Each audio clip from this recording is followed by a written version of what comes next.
Welcome to TOCHI Stories. Please don't forget to like, subscribe, and turn on post notification because it will mean the whole world to me. Now let's get right into the story. Brace yourself. The mansion stood like a jewel in the heart of the estate, its marble pillars gleaming beneath the sun, its vast compound meticulously trimmed, hosting a fleet of luxury cars and guards in crisp uniforms. To outsiders, it was a house of elegance and wealth, but inside, Kamara knew every corner of that house like a wound. She swept its floors before sunrise, mopped corridors barefooted, and scrubbed the same sparkling tiles until her knees bled. Dressed in worn wrappers and a faded blouse too big for her slender frame, she blended into the walls like she was meant to disappear. The staff called her the girl from nowhere, and to many, that's all she was. Just a girl. Quiet. Always busy. Always too thin. At 17, Kamara had no memory of a birthday celebration or a warm meal served with love. Her life was a chain of routines: wake before dawn, finish chores before the guests rose, hide whenever Mirabelle's friends came around. She was called niece in public, a title that gave her no warmth, only more work. When journalists came for interviews, Kamara was sometimes posed in the background with a book in hand, while Mirabelle praised herself for taking in her poor late sister's daughter and giving her a chance at life. The lie rolled off Mirabelle's tongue like a hymn, and the world believed it. They always believed Mirabelle, the graceful, sharp-tongued, diamond-draped wife of Chief Maxwell. But Kamara lived the truth. She slept on a mat beside the kitchen store, with a thin curtain hung for privacy, if you could call it that. The housemaids sneered at her, jealous of how often she was kept out of their quarters, unaware that she was being punished, not favored. They didn't see the backhand slaps Mirabelle gave her when no one was watching. They didn't know she was beaten for crying, punished for not smiling enough, starved for being too slow. Kamara bore it all with a silence that didn't belong to a girl her age. Still, even in her suffering, she carried a peculiar softness. She would pause outside the window of the younger girls' rooms and watch them play, giggling when they told stories or danced to loud music. She never joined. She knew her place. Her hands were always busy, polishing shoes, fetching laundry, serving tea to people who didn't know her name. The house was loud with wealth, but quiet with warmth. And though Kamara never voiced it, she longed for something more than just survival. She often whispered to herself at night, fragments of songs she remembered from her mother's voice, memories faded like smoke. There was a world she vaguely recalled, one with laughter, sunlit arms, a woman who sang while braiding her hair. But here, in the home where she was supposed to be safe, she was a prisoner in disguise, a relic of a past no one wanted to remember. And though she didn't know it yet, everything about her presence in that house was tied to a history of envy, betrayal, and blood. Mirabelle Okechukwu was perfection wrapped in silk. Her nails were always freshly done, her wig sleek and expensive, her skin glowing under designer makeup. She walked through her mansion like royalty, her voice firm but sweet in public. Her name appeared often in gossip magazines, often quoted for her charity work, her fashion empire, and her supposed heart of gold. She was admired, envied, even feared in elite circles. But beneath the layers of charm and media polish was a woman hollowed out by insecurity, a woman who had built her empire on a lie.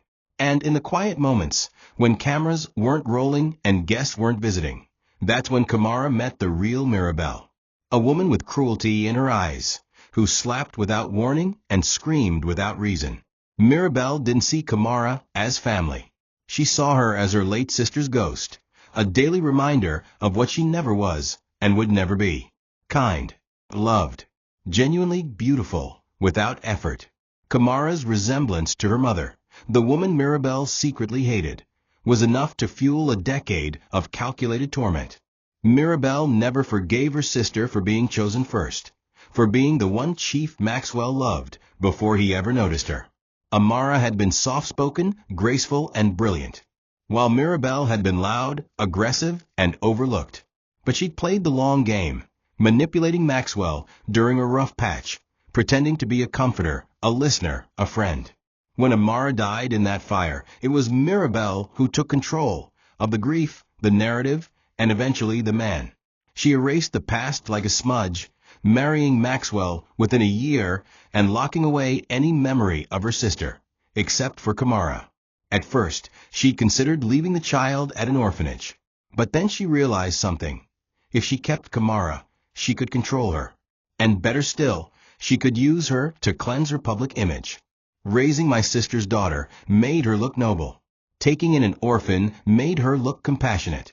So she built a story, a lie wrapped in designer lace. Meanwhile, Kamara served tea, fetched slippers, and scrubbed floors until her knuckles cracked. But even all that wasn't enough for Mirabelle.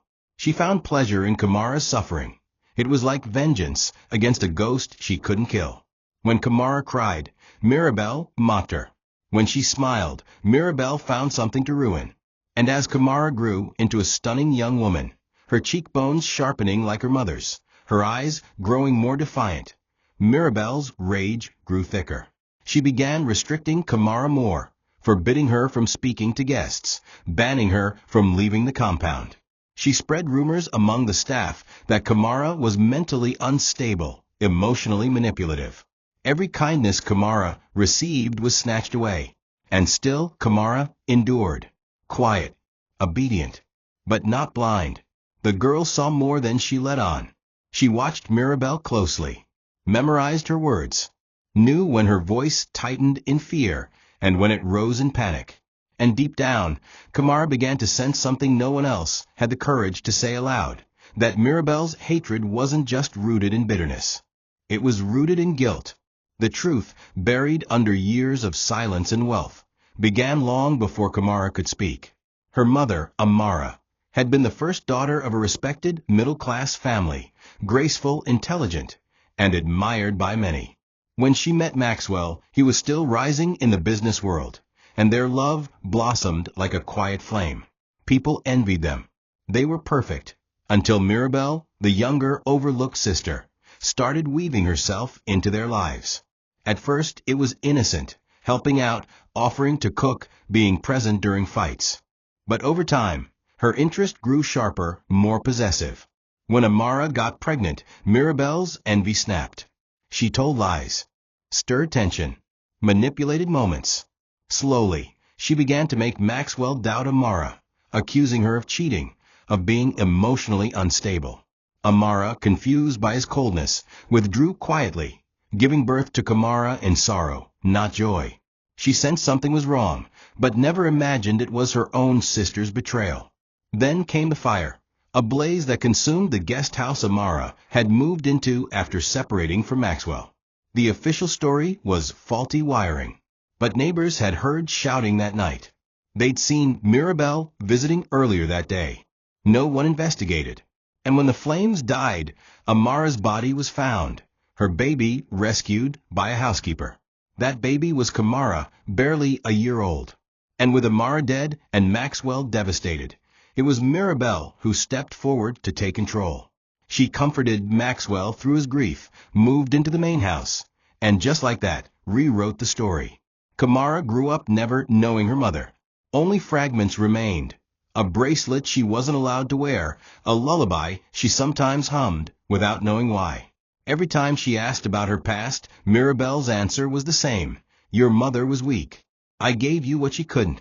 Now as Kamara turned 18, pieces of memory began to stir. She remembered fire, a scream, arms wrapped around her, and one pair of shoes, red heels, walking away through smoke. She didn't understand it yet, but her mind was beginning to reject the story she had been fed for years. Something wasn't right. Something didn't fit. Her mother's name wasn't spoken in the house, and whenever Kamara asked, Mirabelle grew cold, sometimes violent. Kamara stopped asking, but her silence didn't mean she stopped wondering. And as she grew older, her instincts sharpened. She began to see the cracks in Mirabelle's mask. The fear behind the rage. The guilt behind the cruelty. Kamara didn't have answers yet, but her spirit, though bruised, was awake. And soon, the buried past would claw its way to the surface, one truth at a time. The afternoon sun was high when the incident happened. One of those glittering garden parties Mirabelle hosted for Lagos elites, where laughter was loud and children ran barefoot across manicured lawns. Kamara was tasked with monitoring the play area at the back of the mansion, where several children of wealthy guests were gathered. Her job, as always, was silent presence: clean up messes, adjust ribbons, wipe ice cream stains. She stayed at the edges, alert and ignored. Among the children was Jidenna, a bold, spoiled boy known for tantrums and clumsiness. He knocked over a table, holding a fragile antique, a porcelain horse worth millions, imported from Italy. The crash echoed across the compound, silencing laughter for a moment. And then the real silence began, when Mirabelle appeared, her face composed but her eyes livid, striding toward the boy.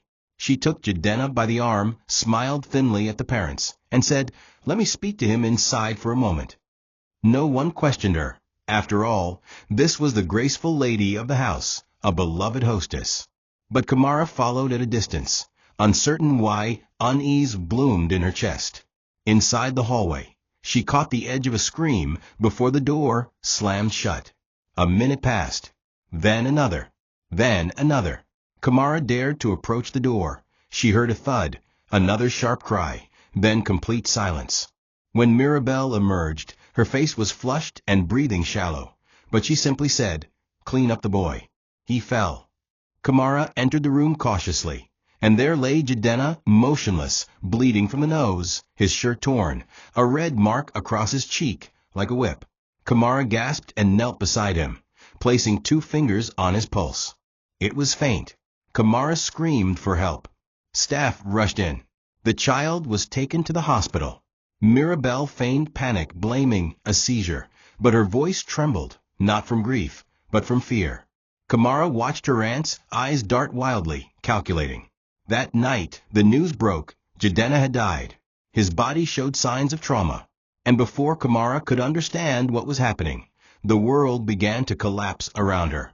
Mirabelle sprang into action like a seasoned liar. In hushed tones, she told the parents Kamara had always been troubled, that she'd found the girl inappropriately close to Jidenna, that she had tried to help the girl but failed. Then Mirabelle approached the family with tears in her eyes and said, "Kamara molested the boy. She confessed. I'm sorry." And just like that, the narrative changed. Kamara's name became filth before she had a chance to speak. In one day, Mirabelle rewrote reality, not to protect Kamara, but to save herself from murder. And worse, she succeeded. Kamara never saw it coming. She was still in shock from the boy's death when the police stormed into the mansion 2 days later. They handcuffed her like a dog in front of all the staff. The officers didn't ask questions. They didn't wait. They shoved her into the back of a van like garbage, her protests drowned by their sneers. Outside, neighbors gathered. Someone spat on her face. Others hurled stones. A woman screamed, "Devil child." Kamara kept shouting that it wasn't true, that she didn't touch anyone, that it was a lie, but her voice cracked under the weight of the accusation. She looked around for Chief Maxwell, but he wasn't there. She would learn later that he was in Ghana, closing a business deal. She had no one, no advocate, no voice. Just headlines that read, "Maid molests boy, child dies." At the station, Kamara was interrogated without a lawyer. The officers mocked her tears. One slapped her when she insisted on her innocence. Another sneered. They said, "You're mentally unstable." Is it true? She didn't understand what they meant, but soon she learned Mirabelle had planted a file from a fake therapist declaring Kamara had episodes of delusion and emotional detachment. It was dated 2 years prior. She had never seen that file, but it was real enough on paper, and that was all they needed. A medical report from a private hospital, owned by Mirabelle's business partner, stated that the boy's body showed signs of molestation. The doctor who signed it never looked her in the eye during the trial. The parents of the boy, consumed by grief, needed a villain, and Mirabelle gave them one: Kamara's face. Chief Maxwell returned home 2 days before the arraignment. Kamara begged to see him, but was denied. Word later reached her that he believed the charges. Mirabelle had poisoned his mind too, whispered that Kamara had always been troubled, that she feared this would happen. When Kamara was paraded before cameras for arraignment, she looked broken. her wrists bruised from cuffs, her eyes swollen from tears, her face hollow with disbelief. She saw the flash of cameras, the screams of protesters, the cold silence of those who once smiled at her. Her name was trending online, but not for anything she did. She wasn't human anymore. She was a symbol, a molester, a murderer, a witch child. And yet, the real murderer, the one who held the whip and broke the boy, smiled behind a veil and sat with folded hands, untouched, unshaken. The courtroom smelled of old wood and fresh lies. Kamara stood in the defendant's box with trembling knees, her eyes darting across faces that held no mercy. The prosecutor laid out the story, a narrative so distorted it sounded like a horror film. Kamara, he said, was mentally unstable. She had episodes. She took advantage of the child. He quoted the fake therapist report, waved the forged medical results, and painted Kamara as a manipulative, cunning girl who wore a mask of innocence. Mirabelle, now the grieving aunt, sat in the gallery, dabbing fake tears with lace handkerchiefs, every so often leaning toward the boy's parents, whispering comfort and righteous rage. Her performance was flawless. And Kamara? She had no lawyer. The court gave her a public defender, a tired man with 3 other cases that day who barely knew her name, let alone her story. Kamara tried to speak. The judge allowed her a few words. She told them she didn't do it, that she found the boy already unconscious, that Mirabelle took him into the room alone. But the court barely listened. Her words were met with skepticism. One juror rolled her eyes. Another looked away. The prosecution produced a housemaid who saw Kamara take the boy away.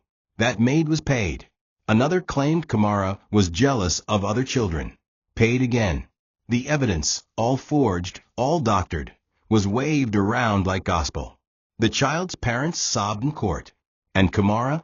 She stood like a ghost in the middle of a hurricane, screaming for someone, anyone, to believe her. But the world had already made up its mind. The media had convicted her. The whispers had turned to screams. And the judge, cold and brief, declared her guilty of child molestation and murder by neglect. The gavel dropped. 10 years in prison. Maximum security. No parole. The room erupted in emotion. Some relief, others disgust, a few cheers. Kamara didn't cry. Her tears had dried. Her soul had sunk into silence. As the guards cuffed her again, dragging her away, she looked over her shoulder. Mirabelle sat with her arms folded, chin high, and a small smile tugging the corners of her lips. Kamara saw it. That tiny smile. That confirmation that her aunt, the woman who raised her, beat her, starved her, had just destroyed her completely. And in that moment, something inside Kamara cracked. Not a breakdown, not a scream, but a quiet fire. Small, barely a spark, but it lived. And that fire would grow, even behind prison walls, even in darkness, even in hell. Kamara stepped into the prison yard like a lamb thrown into a pit of jackals. The stench hit her first, a putrid mix of sweat, urine, rotting food, and despair. The air was thick with screams and clangs of metal doors. As the guards led her through the female wing, inmates lined up behind iron bars, catcalling, jeering, throwing insults soaked in vulgarity. She was fresh meat in their eyes, a girl with a story already branded across her skin, child killer. Some looked at her with curiosity, others with immediate hate. The guards didn't flinch. They shoved her through every gate like she was cattle, stopping only to slap her into silence when she turned to ask a question. The final gate opened into a dimly lit cell with cracked walls, rusted bunk beds, and a concrete floor slick with grime. "This is your home," the warden spat with a grin. "Sleep with one eye open, molester." Her cellmates were 4 women, each hardened by their own horrors. There was Ngozi, a foul-mouthed fraudster who claimed her innocence every hour, and Bimbo, a fiery woman with a scar across her cheek, who gave Kamara a long, slow stare. The other 2 didn't speak much. The moment the guards left, Kamara was forced to strip naked while they inspected her like a prisoner of war. Her belongings were taken. Her slippers were stolen. Bimbo slapped her across the face, whispering, "You're lucky we don't kill you tonight." That night, Kamara slept curled in a corner on the bare floor, her body cold, her soul colder. She heard murmurs about what she was in for. Lies. Always the lies. Some said she strangled the boy. Others said she burned him alive. One said she ate his heart. Kamara said nothing. She just stared at the ceiling, her ears ringing with the clang of cell doors slamming shut, sealing her into the next chapter of her personal hell. Food was a punishment in itself. Watery beans with sand, sour Gary, and meat that looked like scraps from a dog's plate. Kamara was assigned to latrine duty, cleaning public toilets, so filthy even rats avoided them. The guard in charge of her block was a man named Officer Jude, tall, bulky, and brutal. He despised Kamara on sight. He called her baby killer, and made sure she worked twice as hard as anyone else. One day, when she collapsed from hunger and exhaustion, he dragged her by the collar into his office and beat her with a baton. "Die here," he spat, "and no one will remember you." No one came to check on her. Her face was swollen, her lips split, but even then, she didn't cry. Pain, she realized, was the one thing she was beginning to understand. It was constant. It was cruel. But it was familiar. And, in that familiarity, she found a strange kind of strength. She whispered to herself in the dark, "They buried me. They thought I wouldn't grow." 3 months into her sentence, Kamara caught malaria. It began with the chills, her body shaking like it was rejecting itself. Her lips turned pale, her eyes hollowed. She burned with fever and vomited every hour. But no one cared. Inmates got sick all the time, and medicine was reserved for those who paid or bribed. Kamara had no money, no visitors, no advocate. Her body weakened until she couldn't stand. Her legs refused to carry her. One evening, she passed out beside the open drain near the kitchen. A rat sniffed her hand before scurrying away. No guard stopped. No nurse was called. Her world blurred, swirling with flashes of her mother's voice, a melody, a soft hum, a lullaby in the darkness. She whispered, "Mama," again and again, her breath thin as spider silk. She expected to die. She wanted to die. But then a hand touched her shoulder. It was Nene, the oldest inmate in the prison, a woman with gray-streaked hair and eyes that had seen too much. Nene didn't speak often, but when she did, people listened. She dragged Kamara to her cell and laid her on a mat. She made her drink water boiled with bitter roots and forced her to eat morsels of dry bread. Nene risked punishment by hiding her. She wiped her forehead with torn cloth and told her stories in hushed tones about the corrupt warden, the dark deals, the beatings, the women who didn't survive. "They'll kill you quietly," she said, "if you let them." Kamara, too weak to respond, listened. For 3 days, Nene nursed her. On the 4th day, Kamara opened her eyes and whispered, "Why did you help me?" Nene answered without emotion, "Because I've seen what happens to the ones who still have light in their eyes. You remind me of someone I buried." From that day forward, Nene became her shield and her teacher. She taught Kamara how to speak without speaking, how to watch, memorize, and survive. She explained who to avoid, how to fake compliance, how to negotiate with guards, and where to hide when a fight broke out. Kamara listened and learned. She still cleaned toilets and was still mocked, but she stopped reacting. She learned to suppress the flinch. She studied faces like puzzles, learning who feared what, who bribed who, and who could be broken. Every day she healed. She became a little more steel, a little less shadow. Her body was still thin, her skin still bruised, but her mind was becoming sharp. She stopped asking why this had happened to her. Instead, she started asking what she would do with the pain. What could pain become if molded with patience and memory? Nene's final lesson that week was short and haunting. Prison doesn't just teach survival, child. It teaches resurrection. As the years trudged by, Kamara became something the prison couldn't crush. She learned how to move like a ghost, quiet yet present.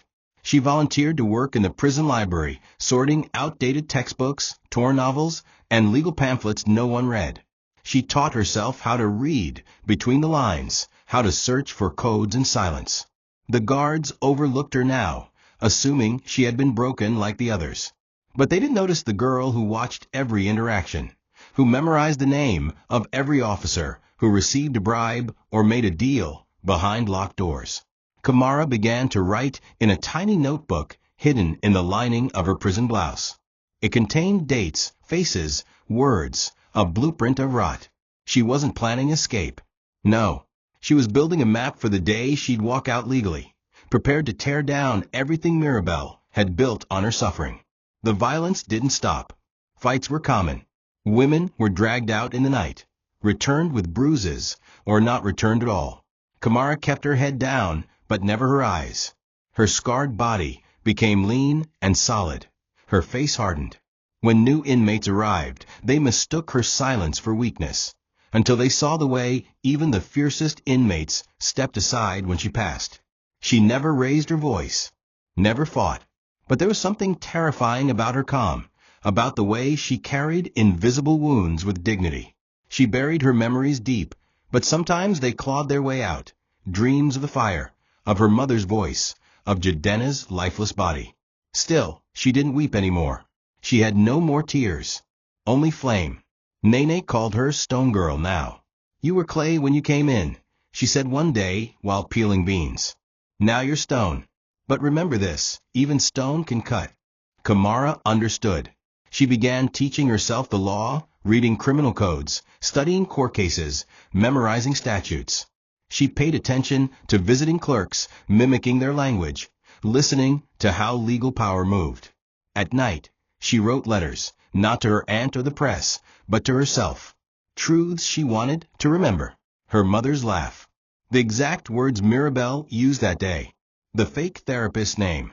The judge's cold eyes. She wrote them again and again, so that when the time came, she wouldn't forget. In the prison's darkest corners, Kamara was preparing not just to leave, but to return. And when she did, she would not ask for justice. She would be the justice they all forgot. It began with a whisper, a muttered insult from the corner of the cell block, one morning as Kamara swept the floor in silence. "Molester scum," the voice sneered. She didn't look up. She never did. But the whisper grew into footsteps, and the footsteps into a shove. Kamara stumbled forward and kept sweeping. The second shove came with more force, followed by a boot to her ribs. Her broom snapped in two. Laughter echoed behind her. It was Chica, a ruthless inmate with a reputation for violence and extortion. Kamara had drawn her ire not by fighting, but by helping. A week before, Kamara had defended a younger inmate, Ruth, who was being exploited by Chica's gang. She'd intervened silently, offered Ruth her only blanket and some pain relief she'd hidden from her last shift in the infirmary. That small act of kindness rippled through the power structure like poison. Kindness, in this place, was rebellion. Chica wasn't just a bully. She was a queenpin. She controlled contraband, collected bribes, and dealt quietly with the guards. She'd survived 8 years by aligning herself with those in power.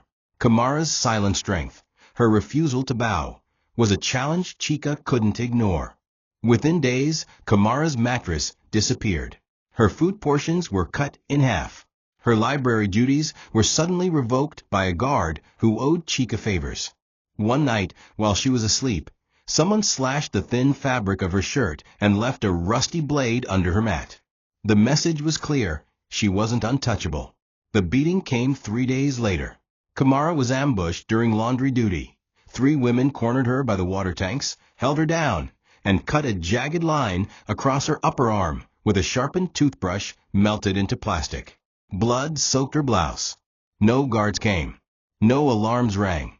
She crawled back to her cell with her own shirt wrapped around the wound. Nene stitched the wound in silence with a smuggled needle and thread. No painkillers. No light. Just the sound of Kamara's breath hissing through clenched teeth. When it was over, Nene whispered, "You're not the same girl who came here. And they can't stand that." Kamara didn't respond for a long time. Her body ached. Her arm throbbed. But her mind was sharper than ever. She understood now. This place didn't just test your strength. It tested your silence. How much you could take without breaking. How long you could bleed without screaming. She stared at her bloodied hands and made a quiet vow. If they wanted her to become something dark, something dangerous, she would give them fire. Not today, not tomorrow, but one day, Kamara would burn down the lies they fed her. And she would do it with the same patience they used to destroy her. In her 6th year, Kamara wrote a letter. It was not the first she had written behind bars, but it was the first one she dared to send. Her hands shook as she folded the page, placing it into a worn envelope she'd bartered for with her entire food ration. It was addressed to Chief Maxwell Okechukwu, the man who once held her in his arms after she scraped her knee, the man who read bedtime stories to her before her aunt claimed his attention and turned him cold. In her letter, Kamara didn't beg. She didn't plead. She told the truth, every inch of it, about the day of Jadena's death, about the bruises she saw on the boy before she was framed, about Mirabelle's rage, her manipulations, and the web of lies that trapped her like a fly wrapped in silk. She wrote not to be believed, but to plant a seed of doubt, a seed of memory. And for the first time in 6 years, she felt something like hope. She entrusted the letter to a kind female clerk named Chinyere, a new hire in the prison's admin office, who seemed moved by Kamara's quiet dignity. Chinyere promised to post it with her personal batch of outgoing letters. Kamara waited every day for a sign, a letter in return, a visitor, a shift in the guard's behavior. Weeks passed, then a month, then 2. And finally, Chinyere was gone, transferred overnight without notice. Kamara sensed it immediately. The letter had never reached him, and someone had made sure it wouldn't.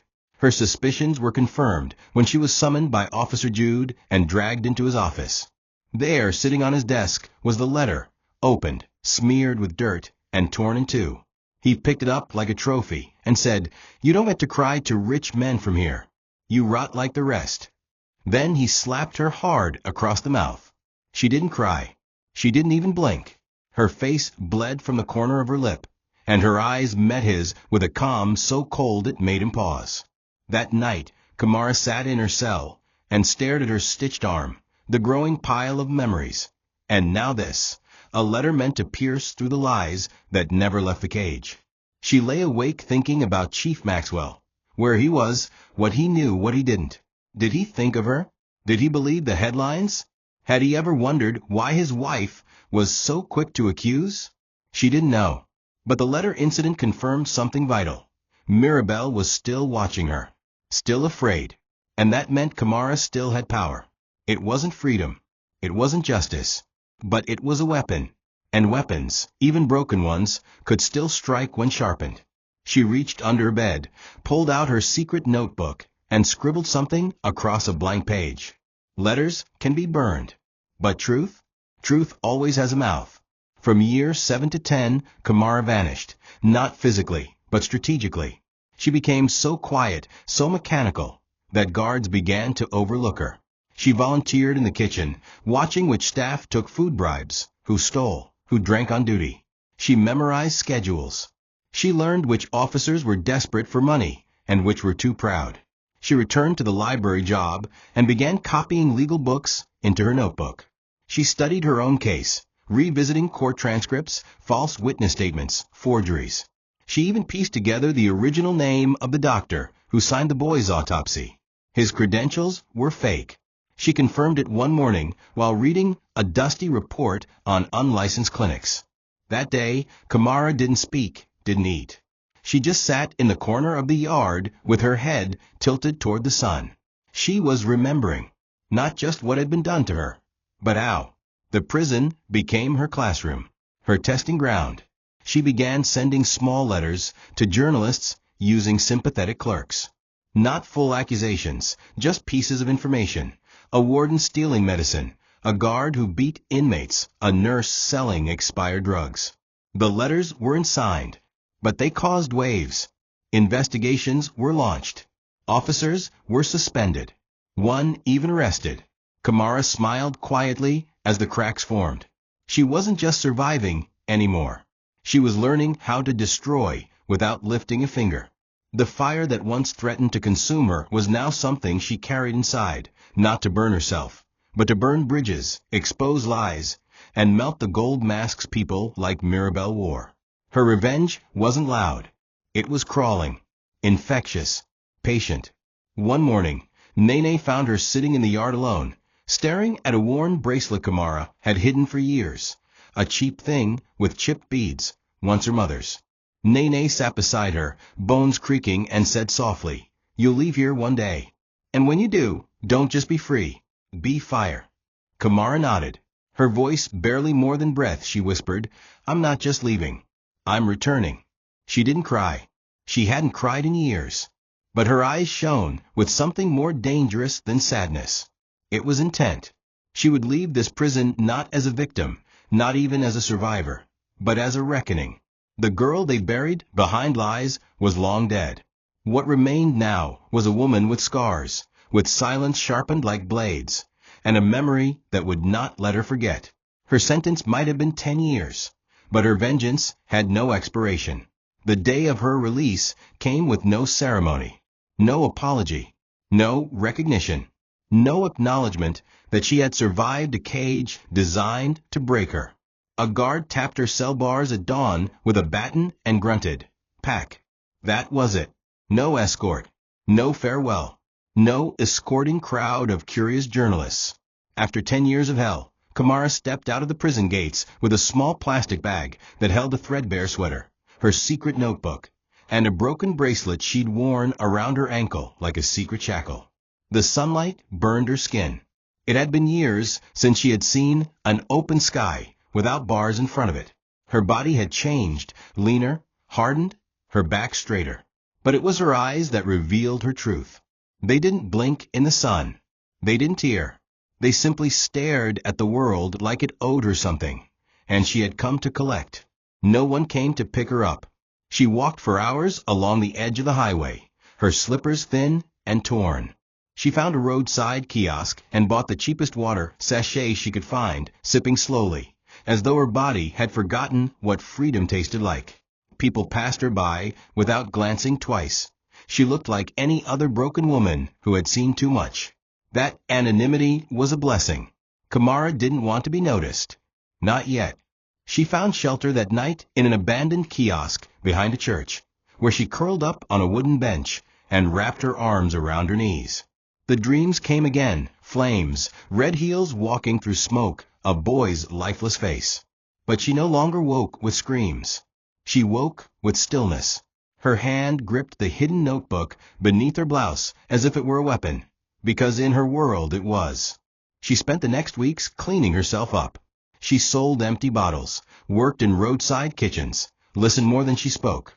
She changed her name at a local registry, forged documents with the help of a sympathetic contact from her prison years. The woman in the mirror was no longer Kamara Amidi. She was now Kamsi Njoku, a soft-spoken, reserved woman with no history, no bloodline, no record. The world may have erased her from their memory, but she hadn't erased them. With every day that passed, she walked a little taller, observed a little deeper, and breathed a little slower. Her vengeance wasn't about firestorms. It was about precision. And as she boarded a battered bus back into the city, her heart didn't race with fear. It pulsed with clarity. She had left the grave they'd buried her in, and she had returned, not for pity, not for apologies, but for truth and justice. The mansion was no longer the palace of laughter and light Kamara remembered. Its walls, once gleaming white, had dulled into a tired gray. The gates squeaked. The lawn was overgrown. The staff was gone. And inside, seated in a dim parlor filled with dust and forgotten memories, was Chief Maxwell Okechukwu, her uncle, her betrayer, the man who once held her as a baby and later abandoned her to rot in a cage. He looked older than his years, hair fully gray, belly hollowed, eyes sunken and bloodshot. His skin hung on his bones like damp cloth. He sat on a faded sofa, staring at the television without sound, holding a remote that no longer worked. Kamara stood in the doorway, her face shielded by a scarf, her voice low when she finally said, "You don't remember me, do you?" He looked up, confused. Then he squinted, and the breath left his body. Kamara, he whispered. His voice cracked under the weight of guilt. "Is it really you?" She nodded, but said nothing more. The silence between them was louder than any scream. He motioned for her to sit, but she remained standing. He tried to explain how he'd been out of the country, how he believed what Mirabelle told him, how he thought the case was clear-cut, how. Every sentence was a broken branch, every excuse a hollow echo. Kamara listened in silence, her arms folded.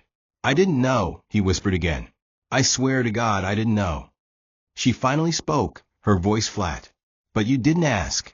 You didn't look. You didn't even doubt." Chief Maxwell broke down then, sobbing like a man undone. He confessed that after her sentencing, things fell apart. His businesses crumbled one after another. Corruption scandals leaked. Ones Mirabelle swore she had no part in. He was investigated, fined, and eventually left bankrupt. The final blow came when Mirabelle filed for divorce, leaving with millions in hidden accounts. She'd been planning her exit long before. "She said I was slowing her down," he muttered, his hands shaking. And then she left. Just like that. Kamara watched him unravel, not with satisfaction, but with cold detachment. She didn't come here to curse him. She didn't need to. Life had done it already. Before she left, she said only one thing: "You chose silence when I needed a voice. Now sit in the silence you built."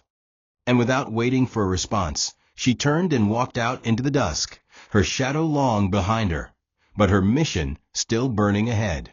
The new Mirabelle was not just rich. She was untouchable. Now remarried to a powerful senator, she ran a chain of luxury spas and skincare clinics across the country, with endorsements from celebrities and politicians alike. Her face was on billboards. Her interviews trended on social media. She gave speeches about empowering young girls and surviving adversity. Her past was wiped clean, her name polished to perfection. But Kamara watched from the shadows, unnoticed, cloaked in her new identity. She applied for a job as a low-level janitor in one of Mirabelle's high-end spas, one located in Ikoyi, discreet yet prestigious. Her references were forged, her face altered by time, her presence so muted, no one gave her a second glance. And just like that, she stepped into Mirabelle's new world, the one built on Kamara's ashes. The spa was as cold as its marble floors, all shine, no soul. Kamara cleaned late at night, mopping corridors, scrubbing toilets, gathering whispers. She heard stories from front desk staff about how Mirabelle fired anyone who asked too many questions, how she was paranoid about her past, how she screamed at the mention of her ex-husband's name. Kamara noted everything: the staff rotation schedule, the cameras, the passwords whispered when no one was listening. She became a shadow in their midst, unseen, unheard, but present. It was in that silence that she began collecting names: old staff who were paid to lie at her trial, others who knew of the doctor who falsified Jadena's autopsy. And slowly, she began building her chain, link by rotten link. One afternoon, while restocking tissue rolls in the executive washroom, Kamara heard the unmistakable voice: "Make sure no media catches her face. I don't want old stories revived." It was Mirabelle, now Mirabelle Okonkwo, wife of a senator, adored socialite, and serial liar. Kamara didn't move. She just listened. "We've come too far," Mirabelle continued. "That girl, what's her name? Kamara? She's probably dead by now. Nobody even remembers her." Kamara's jaw clenched, not in rage, but in purpose. She remembered every second, every insult, every scream, every slap. And she was not dead. She was here, breathing, listening. And when the time was right, she would make sure Mirabelle never forgot her again, not as the girl who begged for justice, but as the woman who came back to deliver it. The past had always been a phantom Kamara chased in her dreams. Flashes of her mother's face, the scent of burnt wood, a scream swallowed by smoke. But now it was no longer a blur. Her mission had begun to crack open truths that had been buried deeper than her own name.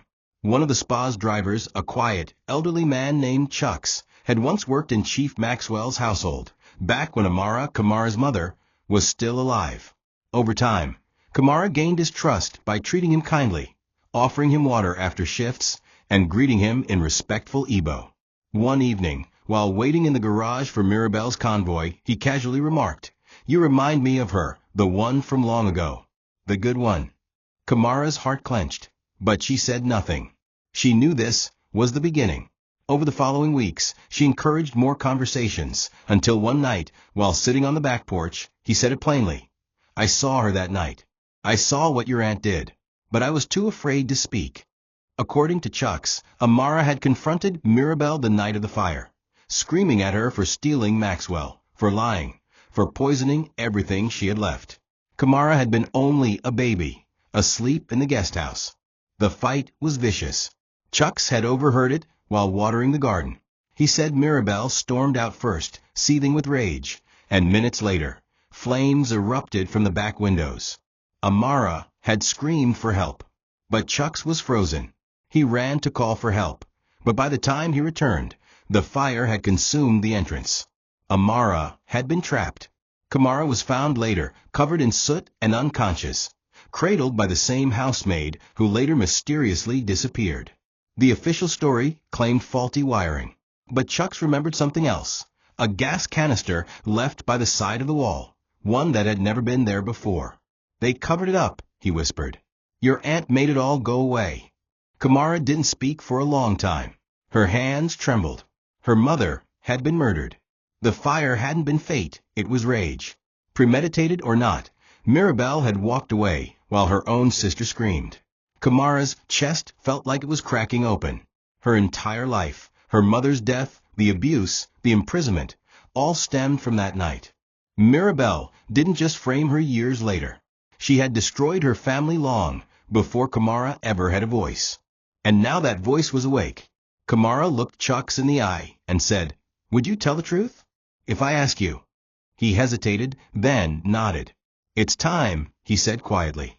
"The truth has been sick too long. It needs air." Kamara thanked him, stood up, and walked into the darkness.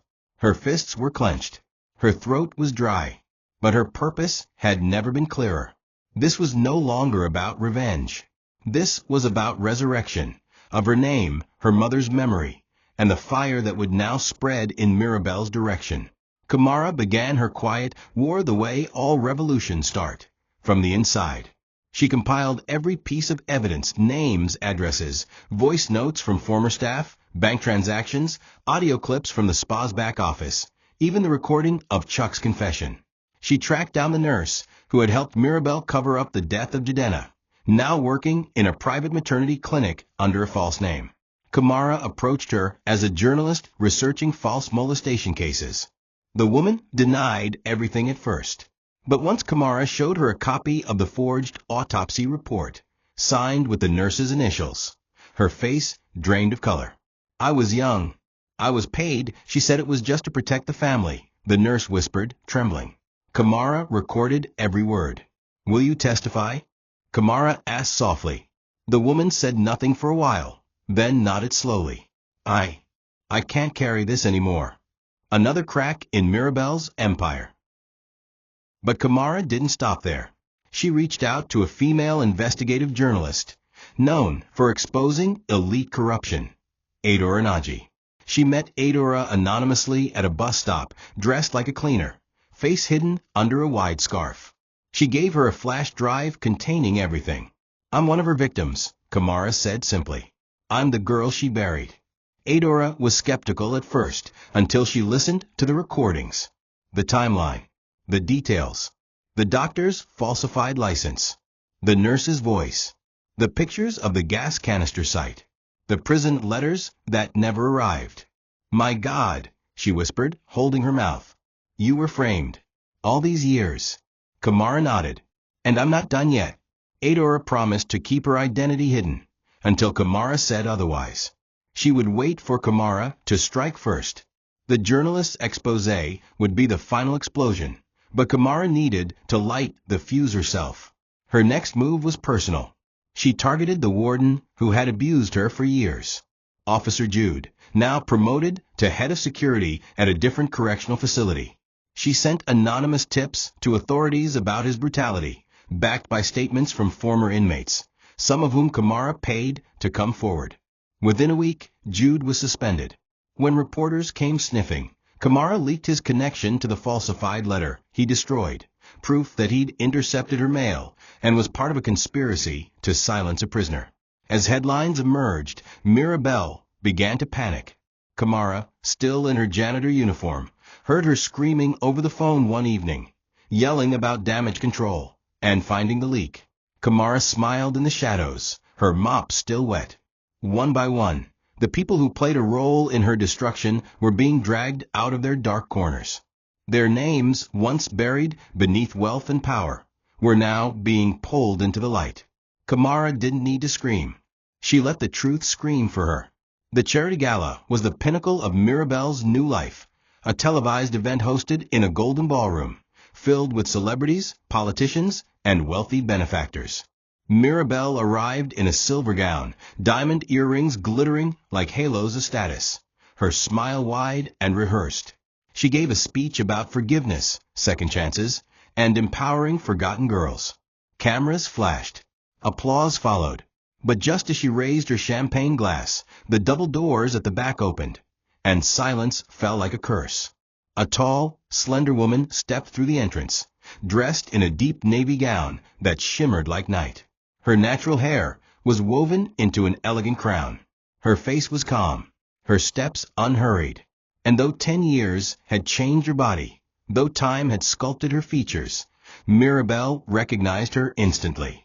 Her glass slipped from her hand and shattered on the marble floor. Gasps echoed. Murmurs rippled. Kamara walked with the silence of a woman who didn't need to announce her return. The ghost they buried was back, not in chains, not in rags, not with tears, but in power, in presence. She stopped a few feet away from Mirabelle, tilting her head slightly. "Good evening, Aunt," she said softly, her voice steady and low. "I see you still love the spotlight." Mirabelle trembled. "What were you doing here?" she whispered, her voice cracking like dry leaves. Kamara stepped closer, leaned in, and whispered into her ear, "I remember everything." Then she stepped back, smiled faintly for the cameras, and turned to leave. But not before she looked directly at Adora Naji, who stood among the reporters at the edge of the hall. Adora gave a single nod. It was time. That night, the story broke like thunder. The headline read, "From Prison to Truth, the woman they tried to bury speaks." The exposé was damning. Names, timelines, voices, documents, corruption, fraud, murder, everything. It aired on every major network. Social media exploded. Mirabelle's business partners began to withdraw. Her husband deleted his social media.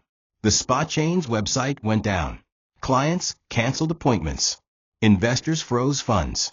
Kamara stayed hidden as the fire she'd lit swept across the empire built on her blood.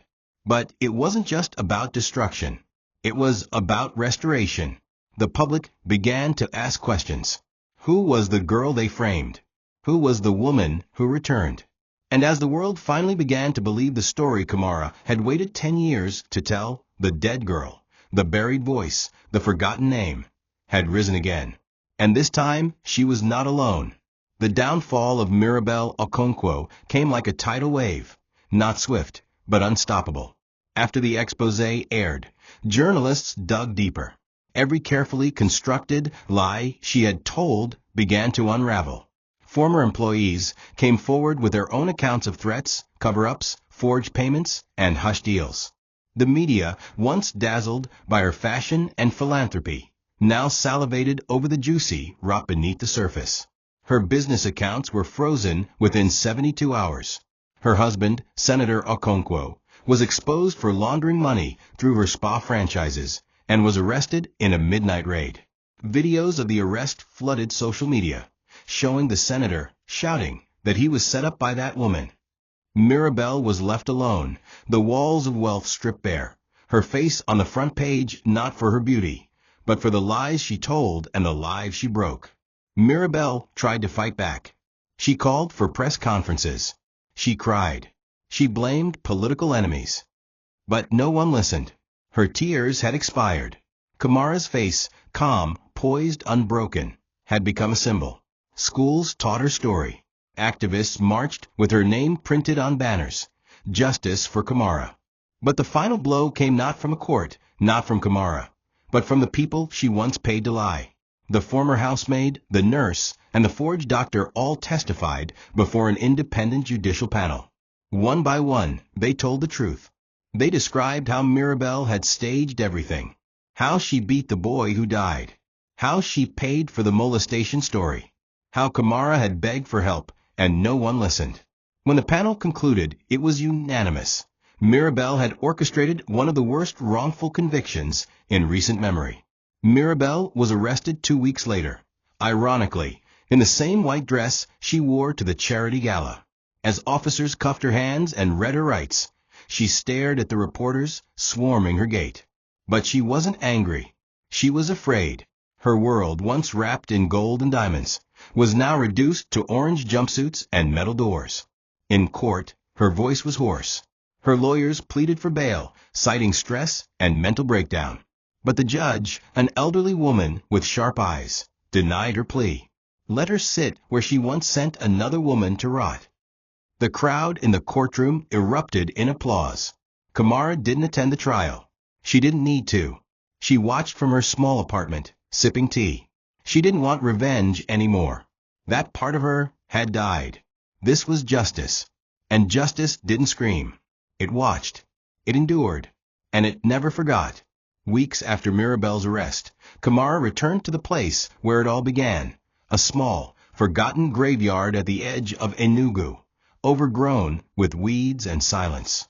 She had asked a local guide to help her find the unmarked plot where her mother, Amara, was buried. The man led her quietly, brushing aside the tall grass. When Kamara saw the faded cement headstone with no inscription, her knees gave out.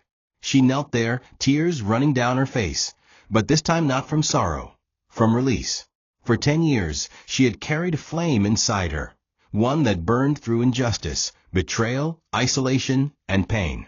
But here, at her mother's grave, that flame flickered differently, not with vengeance, but with peace. She touched the earth and whispered, "I found the truth. I found you, and they will never silence us again." In the following months, Kamara kept a low profile. She declined interviews. She refused to write a book, despite publishers begging with 7-figure deals. She didn't want fame. She wanted impact.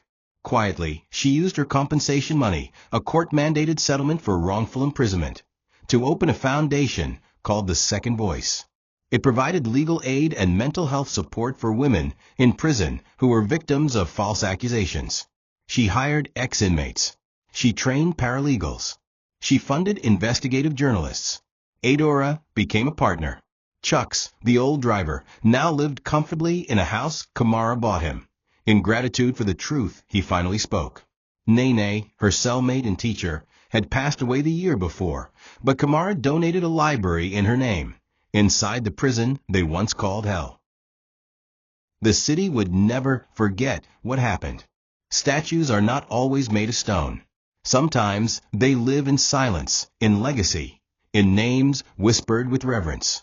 Kamara walked through markets now with ease. Sometimes people recognized her. A mother would grip her daughter's hand tighter.